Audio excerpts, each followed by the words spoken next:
Bismillahirrohmanirrohim. Assalamualaikum warahmatullahi wabarakatuh. Selamat datang kembali di channel ini. Semoga semua dalam keadaan sehat walafiat, serta tetap dalam lindungan Allah. Kali ini kami akan mengulas sebuah kisah Abu Nawas yang merayu Tuhan. Semoga bisa bermanfaat untuk kita semua. Tak selamanya Abu Nawas bersikap konyol. Kadang-kadang timbul kedalaman hatinya yang merupakan bukti kesufian dirinya. Bila sedang dalam kesempatan mengajar, ia akan memberikan jawaban-jawaban yang berbobot sekalipun ia tetap menyampaikannya dengan ringan.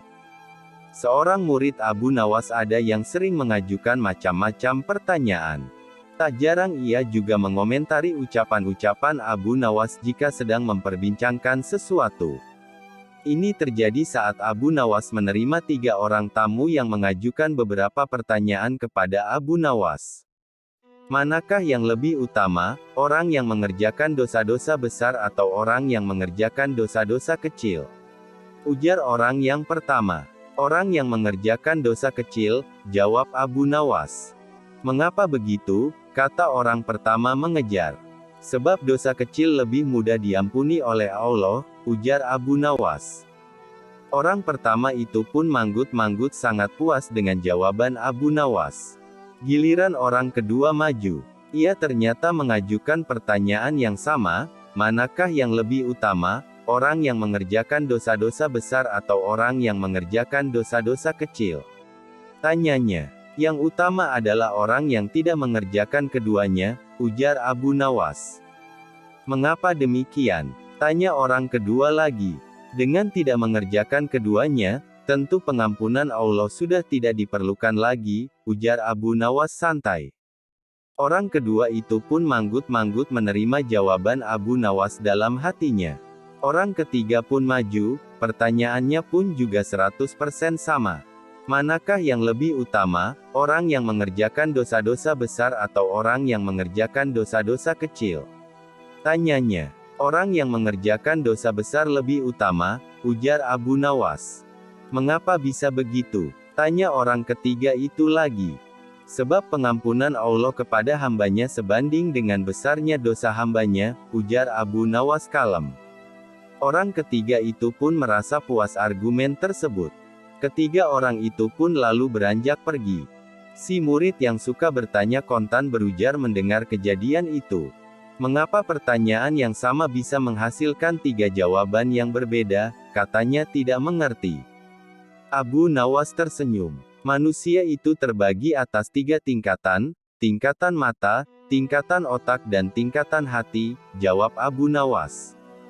Apakah tingkatan mata itu? Tanya si murid. Seorang anak kecil yang melihat bintang di langit, ia akan menyebut bintang itu kecil karena itulah yang tampak di matanya, jawab Abu Nawas memberi perumpamaan. Lalu apakah tingkatan otak itu? Tanya si murid lagi. Orang pandai yang melihat bintang di langit, ia akan mengatakan bahwa bintang itu besar karena ia memiliki pengetahuan, jawab Abu Nawas. Dan apakah tingkatan hati itu? Tanya si murid lagi. Orang pandai dan paham yang melihat bintang di langit, ia akan tetap mengatakan bahwa bintang itu kecil sekalipun ia tahu yang sebenarnya bintang itu besar, sebab baginya tak ada satupun di dunia ini yang lebih besar dari Allah Subhanahu wa Ta'ala, jawab Abu Nawas sambil tersenyum. Si murid pun mafhum. Ia lalu mengerti mengapa satu pertanyaan bisa mendatangkan jawaban yang berbeda-beda. Tapi si murid itu bertanya lagi. Wahai guruku, mungkinkah manusia itu menipu Tuhan? Tanyanya. Mungkin, jawab Abu Nawas santai menerima pertanyaan aneh itu. Bagaimana caranya? Tanya si murid lagi. Manusia bisa menipu Tuhan dengan merayunya melalui pujian dan doa, ujar Abu Nawas. Kalau begitu, ajarilah aku doa itu, wahai guru, ujar si murid antusias. Doa itu adalah, Ilahi lastu lil firdausi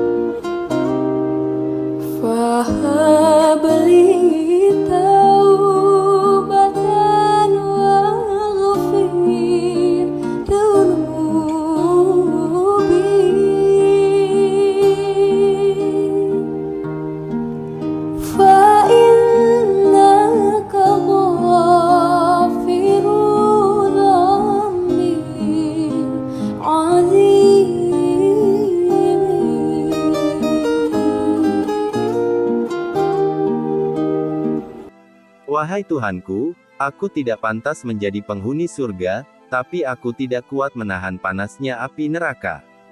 Sebab itulah terimalah tobatku dan ampunilah segala dosa-dosaku, sesungguhnya Kaulah Zat yang mengampuni dosa-dosa besar. Banyak orang yang mengamalkan doa yang merayu Tuhan ini. Demikianlah kisah ini, semoga kita bisa mengambil manfaat dari kisah ini, amin.